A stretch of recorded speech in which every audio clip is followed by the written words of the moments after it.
அர்த்தநாரீஸ்வரர் கோவில் பெரிய தேர் புதிதாக அமைக்க தமிழ்நாடு அரசு அனுமதி அளித்திருந்த நிலையில் உபயதாரர்கள் வழங்கிய 2,17,00,000 மதிப்பீட்டில் புதிய தேர் கட்டுமான பணி இன்று பூஜை செய்து துவக்கி வைக்கப்பட்டது.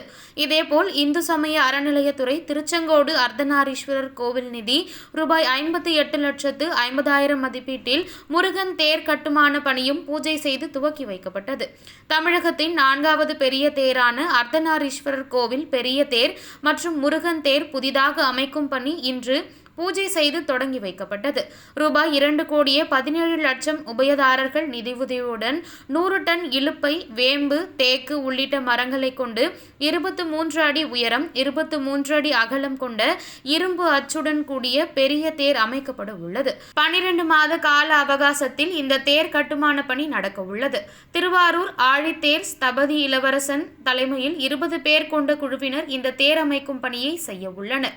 இதேபோல் திருக்கோவில் நிதி ரூபாய் 58,50,000 மதிப்பீட்டில் சுப்பிரமணியர் திருத்தேர் அமைக்கப்பட உள்ளது.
அக்கா நீங்க ரொம்ப சோ ஸ்வீட் ரொம்ப நாட்டி